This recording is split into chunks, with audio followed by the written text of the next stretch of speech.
আচ্ছা ওকে, আজকে আমাদের জৈব যৌগের লাস্টের পোর্শন যেটা, সেটা হচ্ছে জৈব যৌগের ওই পলিমারগুলো যেগুলো পড়লাম, সেগুলো পলিমারের শ্রেণী বিভাগ, আর হচ্ছে লাস্টে জৈব যৌগগুলোর ব্যবহার। তো জৈব যৌগগুলোর ব্যবহারগুলা আহ, মুখে মুখেই আমি বলে যাব, যেহেতু নোটে তোদের মোটামুটি লেখা আছে, আর কিছু দেখাইতে হলে বোর্ডে লিখবো। তো আমি জাস্ট এখন যেটা একটু দেখানো দরকার, যে জিনিসটা একটু মনে করাই দেওয়া দরকার, সেটা হচ্ছে তোদের কখনো ওই যে একটা থেকে আরেকটা কার্বন সংখ্যা বৃদ্ধি করা অথবা কার্বন সংখ্যা হ্রাস করা, এরকম যদি কিছু বলে, দুই একটা উদাহরণ দিচ্ছি, ক্লিয়ার হয়ে যাবে আশা করি। তো আমরা বিভিন্ন রকম জৈব যৌগ প্রস্তুতি, এরকম বিভিন্ন জৈব যৌগ প্রস্তুতি।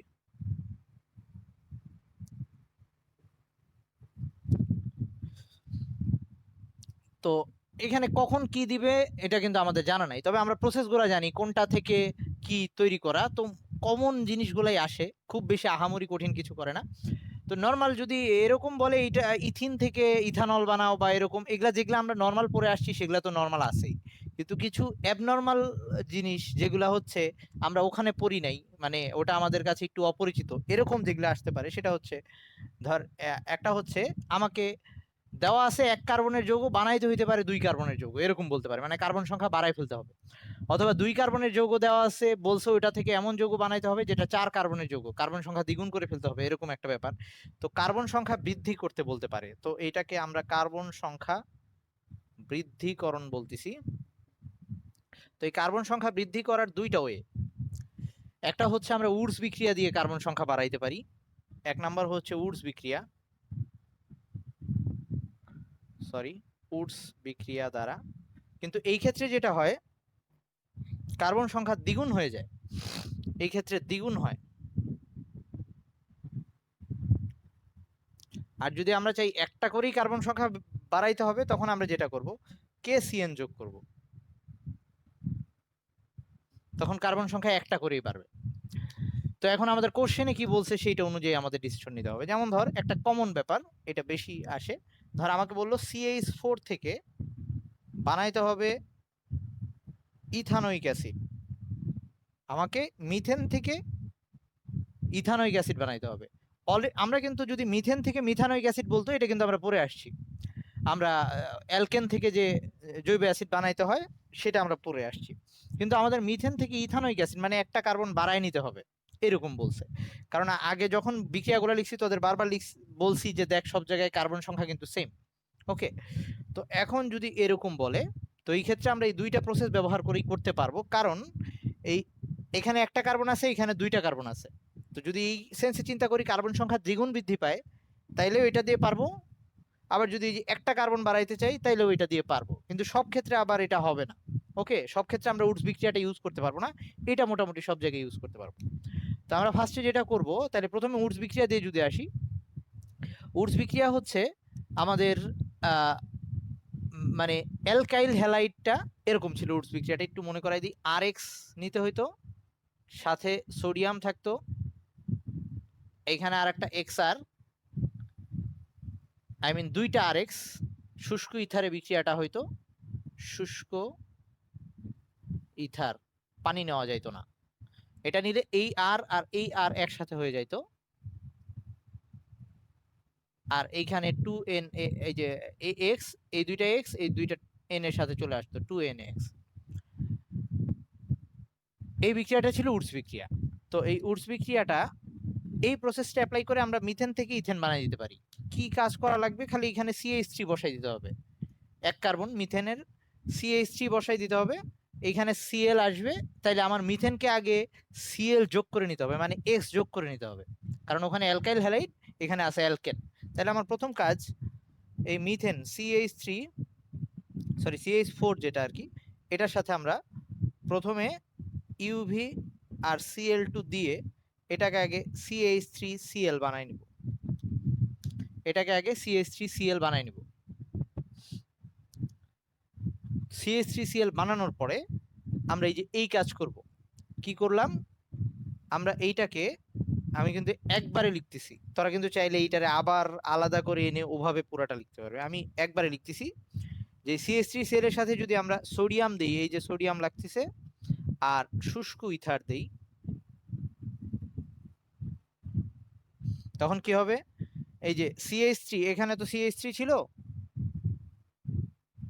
আর এখানে Cl ছিল, এটাও হয়ে যাবে CH3, এটা হয়ে যাবে Cl, এই 2NaCl আলাদা হয়ে যাবে আর এখানে চলে আসবে CH3 কিন্তু এই যে একবারে লিখলে সুবিধা হচ্ছে সাথের গুলো আর লেখা লাগে না। এই যে এখানে যে 2NaCl আসছে ওটা লেখা লাগবে না, আমি এই পাশে শুধু লিখে দেবো এই যে CH3 টা ডাবল হয়ে গেছে, এই CH3 এটা চলে আসছে। কোনটা লিখলে? যদি সাথে প্লাস NaCl লিখিস, যদি তুই চাস পরের লাইনে আবার অ্যারো দিবি। আচ্ছা, ও বলতিছে যদি আমি এখানে প্লাস NaCl টা লিখে দিই তাতে ভুল হবে কিনা। তাতে যেটা হবে তোর এখানে থেমে যাইতে হবে, নতুন করে আবার বিক্রিয়া লেখা লাগবে, কারণ এখানে যদি আবার অ্যারো দিস এর মানে এই দুইটা বিক্রিয়া করতেছে, ওটা আবার হবে না। ওকে, সো যখনই তুই সাথে বাই প্রোডাক্টটা লিখবি তোর ওখানে থেমে যাইতে হবে। আচ্ছা, আমি থামবো না, আমি একসাথেই করবো, এই জন্য এখন আমার ইথেন চলে আসছে। এইবার কাহিনী সহজ। ইথেন থেকে ইথানোয়িক অ্যাসিড যেমনি বানাইতে হয়, মানে আমাদের অ্যালকেন থেকে জৈব অ্যাসিড বানানোর যে প্রক্রিয়া ছিল, তো সেই প্রক্রিয়ায় আসতেছি। প্রথমে এটার মধ্যে আবার ইউভি দিলে আর ক্লোরিন দিলে এটা CH3CH2Cl হয়ে যাবে, ওই যে ক্লোরিন বসাইলাম। এইবার এইটার মধ্যে আমরা যদি ওই যে সোডিয়াম হাইড্রোক্সাইড অ্যাকুয়াস দিতাম, সোডিয়াম হাইড্রোক্সাইড অ্যাকুয়াস দিলে এই Cl চলে গিয়ে ওখানে OH আসতো, CH3CH2OH, অ্যালকোহল আসতো। আর অ্যালকোহলকে দুইবার জারণ করলে অ্যাসিড হয়ে যেত, সব জায়গায় কার্বন সংখ্যা সেম থাকে, তাহলে দুইবার জারণ করব, এই একবার জারণ করলাম তাহলে আসবে CH3, এই যে এইটা এখান থেকে একটা হাইড্রোজেন আর এখান থেকে একটা হাইড্রোজেন এই অক্সিজেনের সাথে চলে যেত, মানে এটা হয়ে যেত CHO। আর এটাকে আরেকবার জারণ করলে CH3COOH। তার মানে আমরা যা যা পড়ে আসছি এতদিন সেইটাকে এটার মধ্যে একটু একসাথে করে ইউজ করা, মানে প্রথমে মিথেন থেকে মিথাইল ক্লোরাইড বানায়, আগে ইথেনটা বানাই নিলাম, তারপরে আমরা অ্যালকেন থেকে যেভাবে ইথানোয়িক অ্যাসিড বানায় সেই ইথেন থেকে ইথানোয়িক অ্যাসিড, সেই প্রসেস। ওকে, এটা একটা প্রসেস হইতে পারে। এটা কখন পারবো? যদি বলে মিথেন থেকে ইথানোয়িক অ্যাসিড বানাইতে তখন পারবো। যদি বলে ইয়া থেকে, মানে উডস বিক্রিয়া কখন কখন ইউজ করব, যদি বলে ইথেন থেকে বিউটানোয়িক অ্যাসিড বানাইতে, তাহলে ফার্স্টে ইথেনটাকে বিউটেন বানাই নিব, মানে উডস বিক্রিয়া করে ডাবল করে নিব, কার্বনটা 4টা বানাই নিব, পরে আবার এটা করব। তো এভাবে যে কোনোটা করা যাবে। এখন আমরা এই প্রসেসে যদি আমাদের একটা করে কার্বন বানাইতে বলে, তো এইটা দিয়ে দুইটাই পারা যাচ্ছে, কারণ একের দ্বিগুণও 2, আবার একের সাথে 1 যোগ করলেও 2, এরকম একটা অবস্থা। তো আমরা এখন সেকেন্ড প্রসেস দিয়ে এটা করব, KCN ব্যবহার করে। সবার এটা লেখা হয়েছে আশা করি। হ্যাঁ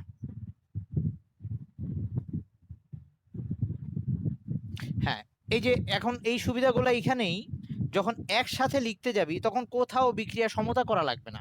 ওকে, তখন বোঝাই যাচ্ছে যে এখানে প্রয়োজনীয় পরিমাণ একসাথে লিখলে একটু সুবিধা। যেমন ধর এখানে এই যে CH3Cl দুইবার লিখতে হয়েছে, তুই যদি বিক্রিয়াটাকে আলাদা লিখিস তখন অবশ্যই, যদি এই পুরো বিক্রিয়াটাকে তুই আলাদা লিখিস তোর কয়টা বিক্রিয়া পরপর লিখতে হবে আমি বলি। প্রথমে এই বিক্রিয়াটা লিখতে হবে, একটা বিক্রিয়া, পরে এই যে এই বিক্রিয়াটা লেখা লাগবে, 2টা বিক্রিয়া, পরে এখান থেকে এটার জন্য 3টা বিক্রিয়া, এইখান থেকে এটা বানাইতে হবে 4টা বিক্রিয়া, এটা থেকে এটা বানাইতে হবে 5টা বিক্রিয়া, এটা থেকে এটা বানাইতে হবে 6টা বিক্রিয়া। 6টা বিক্রিয়ার কাজ একসাথে করা।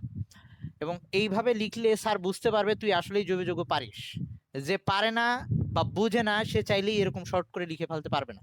ওকে, অবশ্য তোর যদি মনে হয় যে তুই শর্টে লিখতে গিয়ে ভুল করে ফেলবি সেটা ডিফারেন্ট ব্যাপার, তোর দিদিগিরি বা দাদাগিরি দেখানোর চেয়ে নাম্বার পাওয়াটা বেশি জরুরি। কিন্তু এভাবে যখন লিখবি স্যার বুঝতে পারবে তুই অ্যাকচুয়ালি জৈব যৌগ পারিস। আচ্ছা, এবার আসি, বা জিনিসটা বুঝতে পারছিস। তো এগুলা ক্ষেত্রে সুবিধাটা হচ্ছে তোর সাথে কি আসতেছে ওটা লিখতে হচ্ছে না, টাইমও বাঁচতেছে, আবার একই সাথে ওই সমতাও করা লাগতেছে না। সো এভাবেই লিখবি, যদি পারিস নাম্বার ফুল পাবি, কোনো সমস্যা নেই। এবার আসি, যদি আমাকে বলে যে এই, মানে যদি আমাকে বলে না, মানে তোর এবার ইচ্ছা, তোকে কিন্তু বলবে না যে বানাও এটা দিয়ে, কিন্তু উদ্দীপকে কখনো এরোর উপরে KCN লেখা দেওয়া থাকতে পারে, এরকম হইতে পারে। তো তখন আমরা কি করব যদি KCN ইউজ করি? আচ্ছা, মুছি নেই।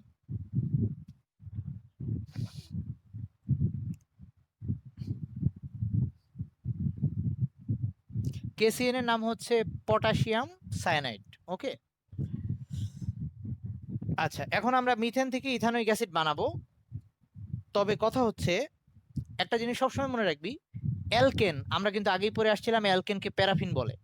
তো অ্যালকেনের মধ্যে চাইলেই তুই যে কোনো কিছু, অ্যালকেনের ওই নির্দিষ্ট বিক্রিয়া ছাড়া, ওই যে অ্যালকেন ইউভি সাথে ক্লোরিন যুক্ত হয়, তারপরে হচ্ছে মানে হ্যালোজেন প্রতিস্থাপন ছিল, অ্যালকেন দহন বিক্রিয়া দিত, আর হচ্ছে অ্যালকেন ওই যে তাপ ভাঙন এরকম কিছু বিক্রিয়া ছিল।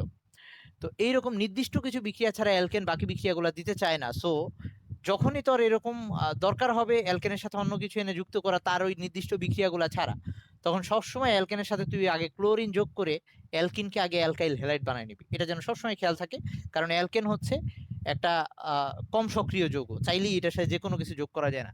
তো চাইলেই তুই ডিরেক্ট অ্যালকেনের সাথে KCN দিতে পারবি না, এটা ওর বিক্রিয়ার মধ্যে ছিল না। তো আমরা আগে অ্যালকেনকে আবার সেই অ্যালকাইল হ্যালাইড বানায় নিব। তো আগে এই CH4 এটার মধ্যে ইউভি আর Cl2 দিয়ে আগে এটাকে CH3Cl এটা বানাই নেব।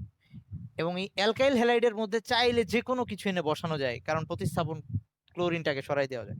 তাহলে আমি যদি এখন এটার সাথে KCN দিই, তো এই KCN যদি অ্যাড করি সেখানে, sorry KCN cyanide, potassium cyanide, তাহলে এই সায়ানাইডটা এখানে এসে বসে যাবে আর Clটা কে এর সাথে চলে যাবে, KCl আকারে বের হয়ে যাবে, যেটা তোর দেখানো লাগবে না।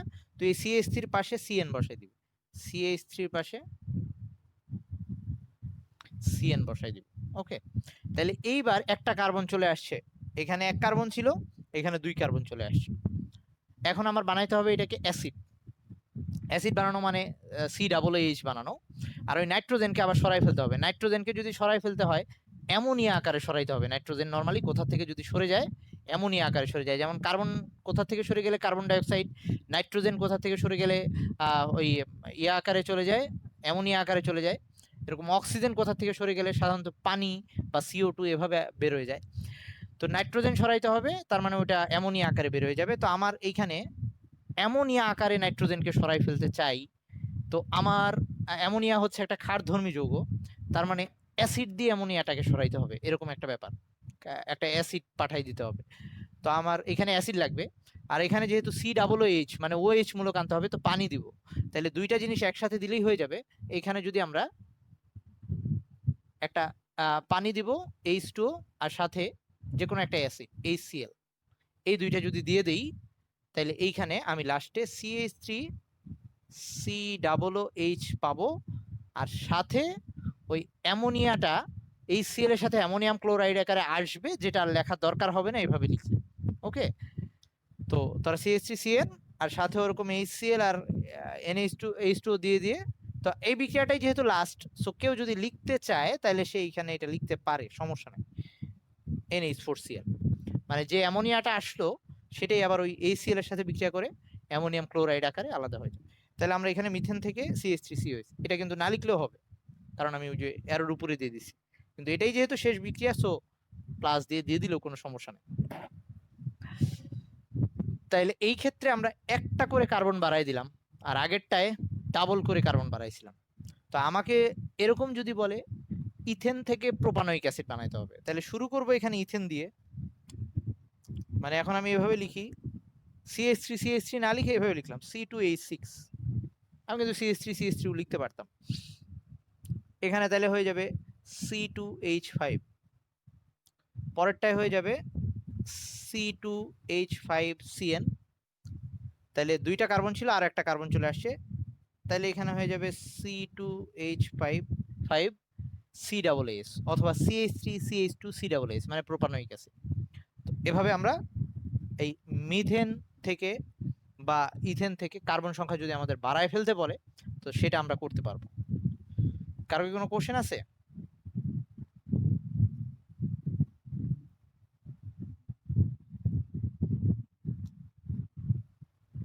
তোরা কোনো ভয় পাচ্ছিস বুঝতে পারতেছি।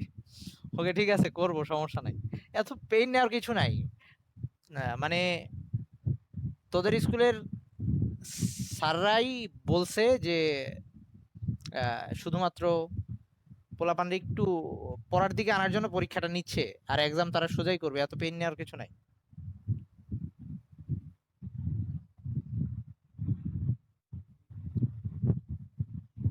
সব সব ভুলে যা, সব ভুলে যা।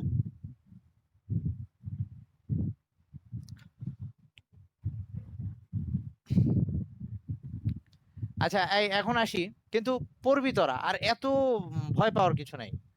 25টা অবজেক্টিভ কি?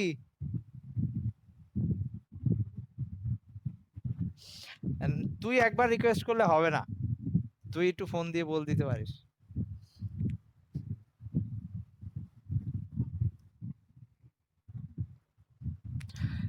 আচ্ছা শোন, এরপর হচ্ছে কার্বন সংখ্যা হ্রাস।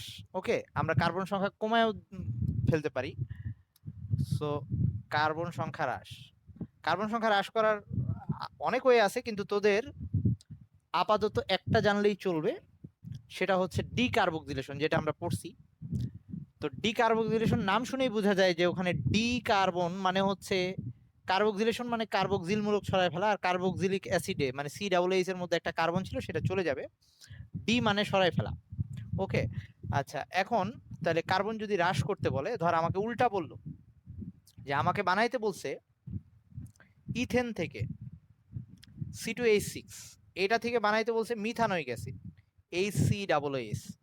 আগের বার মিথেন থেকে ইথানোইক অ্যাসিড বলছিল, এবার ইথেন থেকে মিথানোইক অ্যাসিড, কার্বন সংখ্যা কমাই দিতে বলছে। তাহলে আমরা ফার্স্টে ইথেনটাকে কার্বন কমায় আগে মিথেন বানাবো, তো তারপরে সেটা মিথেন থেকে আবার মিথানোইক অ্যাসিড বানানো। তো এখন কথা হচ্ছে, এই ইথেন থেকে যদি আমার আগে মিথেন বানাই নিতে হয়, যে বিক্রিয়ার মাধ্যমে আমরা ডিকার্বক্সিলেশন বিক্রিয়াটা শুরুই হইতো কার্বক্সিল অ্যাসিডের লবণ নিয়ে, মানে এরকম জিনিস নিয়ে শুরু হইতো ডিকার্বক্সিলেশন বিক্রিয়াটা, একটু মনে করাই দিই। RCOO এটার সাথে সোডিয়াম হাইড্রোক্সাইড আর এই যে সোডা লাইম বলতো যেটাকে, চুন, একসাথে দিয়ে তাপ দিলে এখান থেকে এই যে সিটা সহ এইটুক, মানে এইচ বাদ দিয়ে বাকি পর্শনটুকু এইটুকু চলে যাইতো। তাইলে আসবে কি, সোডিয়াম 2টা, কার্বন 1টা, অক্সিজেন 3টা, মানে Na2CO3 এটুকু আলাদা হয়ে যাইতো, আর আর এর সাথে এইচ বসে যাইতো, অ্যালকেন পাইতাম, এই জিনিসটা। তো আমাকে বানাইতে হবে ফার্স্টে মিথেন, তারপরে মিথেন থেকে আমি মিথানোইক অ্যাসিডটা পাবো, মানে ইথেন থেকে ফার্স্টে মিথেন বানাইতে হবে। তাহলে ইথেন তো আবার সরাসরি বিক্রিয়া দিবে না, তো ইথেনকে ফার্স্টে এই যে এরকম লবণ বানায় তারপরে না ওখান থেকে কার্বন কমাই দিতে পারবো। তাইলে ইথেনকে ফার্স্টে আমার জৈব অ্যাসিড বানাই নিতে হবে, একটু আগে যেভাবে ইথেন থেকে জৈব অ্যাসিড বানাইছি সেই প্রসেসটা আরেকবার করতেছি।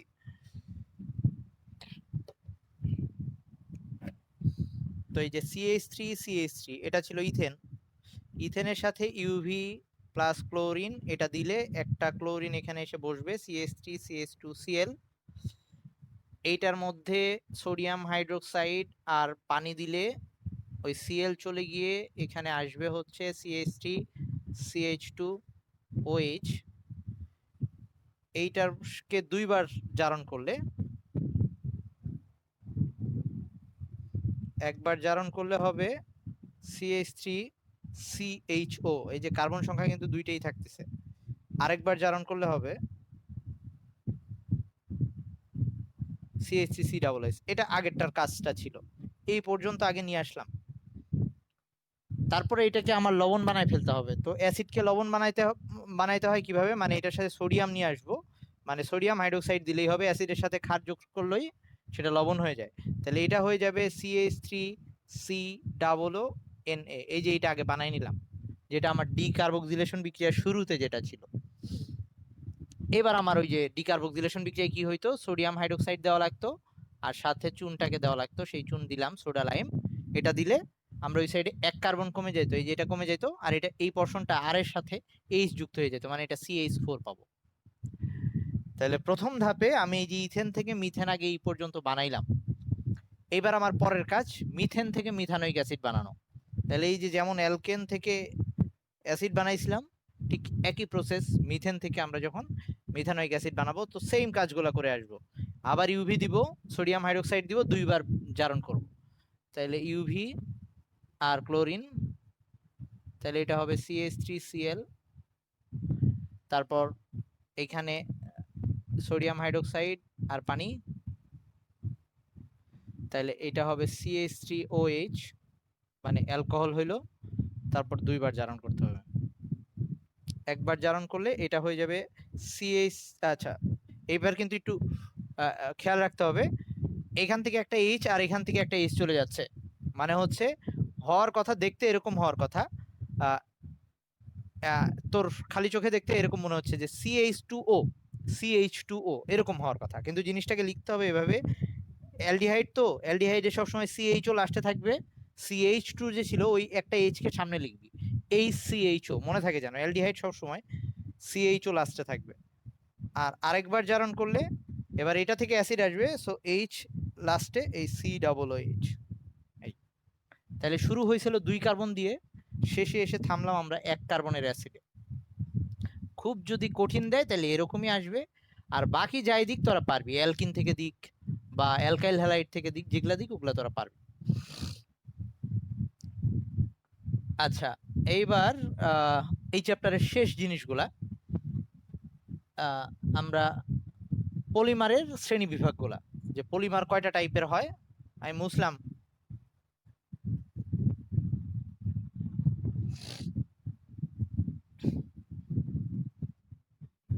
ওকে। আর এখন এই যে আমার ওই নেটের আপলোড স্পিডটা, মানে ইউটিউবে আপলোড দিতে গেলে স্পিডটা অনেক স্লো হয়ে গেছে। ওদেরকে যদিও জানাইছি আমি, ওরা বলছিল যে 2-3 দিনের মধ্যে ঠিক করবে, এখনো ঠিক করে নাই। সো আমার ভিডিওগুলো আপলোড হইতে অনেক টাইম লাগে, সো একটু লেট হইতে পারে ভিডিওগুলা ইউটিউবে যাইতে। আচ্ছা, তো পলিমারের শ্রেণী বিভাগগুলা সেগুলা এক নজরে আমি বলে দিয়ে যাচ্ছি। তো তার আগে পলিমারের শ্রেণী বিভাগে আগে পলিথিন নিয়ে একটু আলাদা করে বলা আছে। পলিথিন, এটা 2টা টাইপের পলিথিন আমাদের ইউজ হয়। একটা LDPE আর একটা হচ্ছে HDPE। একটা হচ্ছে লো ডেনসিটি পলিথিন আর একটা হচ্ছে হাই ডেনসিটি পলিথিন। নাম শুনে বোঝা যাচ্ছে একটা ঘনত্ব কম আর একটা ঘনত্ব বেশি। তো নর্মালি এটা হচ্ছে আমাদের LDPE, যেটা এটা হচ্ছে আমাদের সেই একদম পলিথিন যেটা আমরা ইউজ করি আর কি, ইথিলিন ইয়ার থেকে, যেটা আই মিন ইথিন থেকে যে আমরা পলিথিন যেটা বানাইছিলাম সেটার মধ্যে যা যা ছিল এগুলাই সাধারণত নর্মালি উচ্চ তাপমাত্রা 200 ডিগ্রি সেলসিয়াস এবং উচ্চ চাপ ইউজ করা হয়। আর এটার ঘনত্ব কম হবে, ঘনত্ব কম। আচ্ছা, এগুলো তোদের ইয়াতে লেখা আছে, নোটে লেখা আছে, আমি মুখে বলে যাই। ঘনত্ব কম, আর মেল্টিং পয়েন্ট কম, মানে হচ্ছে গলনাঙ্ক কম। আচ্ছা, আর কেউ যদি আমার কাছে নোট চাস, ধর আমাকে এফবিতে মেসেঞ্জারে নক দিলি যে ভাই আমার নোট লাগবে, তা আমি যদি তোর মেসেজ সিন করি তাও তোকে দিচ্ছি না, এর মানে হচ্ছে হয় নোটটা আমি খুঁজে পাচ্ছি না, নাই আমার কাছে, অথবা আমি বিজি আছি। সো পেইন নেওয়ার দরকার নাই, যদি পাই তো অবশ্যই দিব আমি। আচ্ছা, আর হচ্ছে কোমল প্রকৃতির, মানে আমাদের নর্মাল যে পলিথিন গুলো ইউজ করি। আর এদের অনেক পলিমারের তো চেইন যে থাকে, এরা শাখাযুক্ত হবে, অধিক শাখাযুক্ত, অধিক শাখাযুক্ত।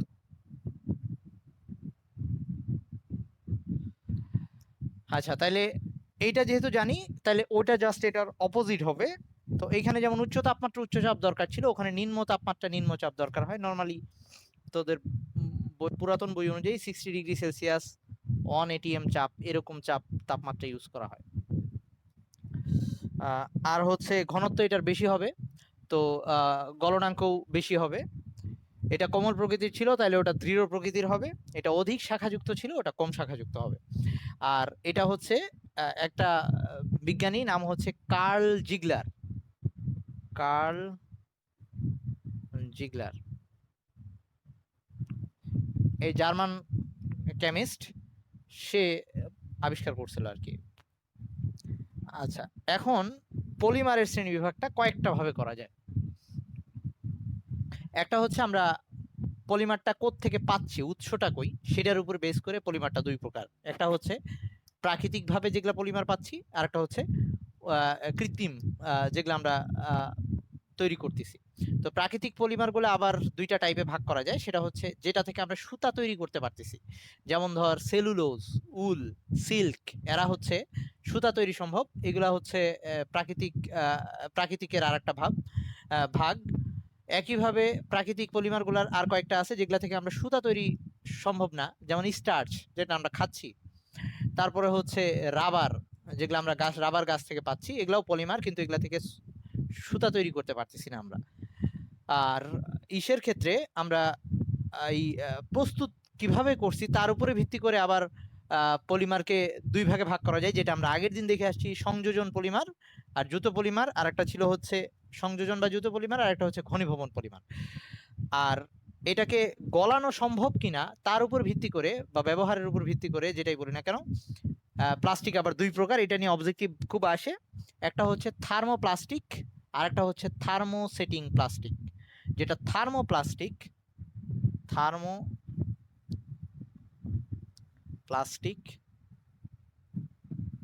আর একটা হচ্ছে থার্মোসেটিং প্লাস্টিক। এটা গলাইতে পারতেছি কিনা সেটার উপরে। তো এই প্লাস্টিক যেটা, সেটা হচ্ছে বারবার গলাইতে পারবো, আবার নতুন করে শেপ দেওয়া যাবে। আই মিন এটা তুই চাইলে আকৃতি চেঞ্জ করতে পারবি। আর থার্মোসেটিং প্লাস্টিকটা হচ্ছে ওই প্রথমে তৈরির সময় তাকে যে গলিত অবস্থা থেকে শক্ত বানানো হয়েছিল, আবার নতুন করে যদি একে আমি তাপ দিয়ে গলাইতে যাই, এ আর পুড়ে যায় আর কি, একে আর নতুন করে আকার দেওয়া সম্ভব হয় না, মানে সে একবারে সেট হয়ে গেছে, এই জন্য থার্মোসেটিং। ওকে, আচ্ছা। আর এই ক্ষেত্রে এগুলাকে সহজে প্রসারণ ও বাঁকানো সম্ভব, যেহেতু আকার দেওয়া যাচ্ছে। তারপর হচ্ছে এদের ইয়াগুলা, চেইনগুলা যেগুলা, সেগুলা হচ্ছে লম্বা হয়, সরু হয় এবং জোট পাকানো শিকল থাকে এদের। যা হোক, নর্মাল পলিথিন, পলিপ্রোপিন, এইসব হচ্ছে এগুলার উদাহরণ। আর এমনি যেটা হচ্ছে থার্মোসেটিং, সেগুলা হচ্ছে তোরা অবশ্যই এগুলার সাথে এখনো পরিচিত কিনা, ব্যাকেলাইট প্লাস্টিক। এগুলা একবার আকার দেওয়ার পরে তাদেরকে আর নতুন করে গলানো সম্ভব হয় না, পরবর্তীতে তাপ দিলে এরা পুড়ে যাবে, কয়লা হয়ে যাবে। আচ্ছা, আরেকটা হচ্ছে বিয়োজনের ভিত্তিতে, যে এটা তাপ দিলে বিয়োজিত হয় কিনা, এইটার ভিত্তিতে আবার আমরা দুই ভাগে, সরি, তাপ দিয়ে বিয়োজন না, মানে অণুজীব দ্বারা বিয়োজন হয় কিনা, এটার উপর ভিত্তি করে আবার দুই ভাবে পলিমারকে ভাগ করতে পারি। একটা হচ্ছে বায়োডিগ্রেডেবল আর একটা হচ্ছে নন বায়োডিগ্রেডেবল। এর মানে হচ্ছে একটা অণুজীব এইটাকে নষ্ট করে ফেলতে পারবে, আই মিন ফেলে দিলে পচে যাবে, প্রাকৃতিকভাবে এটা পচে যাবে। আর আরেকটা হচ্ছে তোর অণুজীব এটাকে নষ্ট করতে পারবে না, এরকম হইলে সেটাকে আমরা নন বায়োডিগ্রেডেবল বলতেছি। আচ্ছা, এইটা এগুলো একটু রিডিং পড়লেই পারবি তোরা। আর লাস্টের দিকে এই অ্যালকোহল, অ্যালডিহাইড আর জৈব অ্যাসিডের ব্যবহারগুলো আছে, ব্যবহারগুলো কি আমার বলা লাগবে রে? আচ্ছা, একটু বলে দিয়ে যাই, শেষ করব। আচ্ছা, ঠিক আছে। তো থাকুক ব্যবহারগুলো, তোরা একটু নোট থেকে পড়লে পারবি, নতুন কিছু নাই। শুধু দুই একটা আমি একটু বলে দিই যেটা কোশ্চেন আকারে আসবে। একটা হচ্ছে, দাঁড়া 2 মিনিট টাইম নিব। একটা হচ্ছে মেথিলেটেড স্পিরিট, মেথিলেটেড স্পিরিট যেটাকে বলা হয়, সেটা হচ্ছে আমাদের এই অ্যালকোহল, যেটা ইথানল, বিশুদ্ধ ইথানল যেটা, সেটা যেটাকে খাওয়াও যাবে। তো অ্যালকোহলকে যেহেতু যে মদ বিয়ার এইসব তৈরিতে অ্যালকোহল ইউজ করা হয়, তো এটা একটু নেশা জাতীয় দ্রব্য। তো এইটা যদি আমি আমার ল্যাবে ইউজ করার জন্য নিয়ে আসতে চাই, তাইলে তখন সেটার মধ্যে, যাতে এটা কেউ খেয়ে না ফেলে, এই জন্য এটার মধ্যে বিষাক্ত করার জন্য এটার মধ্যে মিথানল মিশাই দেওয়া হয়, তখন এটার নাম হয়ে যায় মেথিলেটেড স্পিরিট, এটার সংজ্ঞা আসে। আর বিশুদ্ধ ইথানলকে বলা হয় রেকটিফাইড স্পিরিট, যেটার মধ্যে ইথানল থাকে 95.6%, আর পানি থাকে 4.4%, সংজ্ঞাটা পড়বি। আর হচ্ছে কখনো কখনো অ্যালকোহলকে জ্বালানির সাথে মিশানো হয়, যাতে হচ্ছে জ্বালানির ইফিসিয়েন্সি বাড়ে। তো পেট্রোলের সাথে যদি এরকম ইথানল মিশাই দেওয়া হয়, তখন সেটাকে গ্যাসোহল বলে, যেটা ব্রাজিলে ইঞ্জিনের জ্বালানি হিসেবে ইউজ করা হয়। আর হচ্ছে এটা তোরা জানিস, ফরমালিন হচ্ছে মিথানলের জলীয় দ্রবণ, মিথানলের 40% জলীয় দ্রবণ হচ্ছে ফরমালিন, এটা সংজ্ঞাও আসে।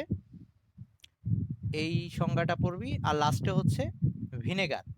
ভিনেগার হচ্ছে ইথানোয়িক অ্যাসিডের 6 থেকে 10% জলীয় দ্রবণ। এই সংজ্ঞাগুলো এখান থেকে আসে। আর বাকি ব্যবহারগুলো তোরা দেখে নিস। তো জৈব যৌগ আপাতত আমরা শেষ করলাম। আল্লাহ হাফেজ, ভালো থাকিস।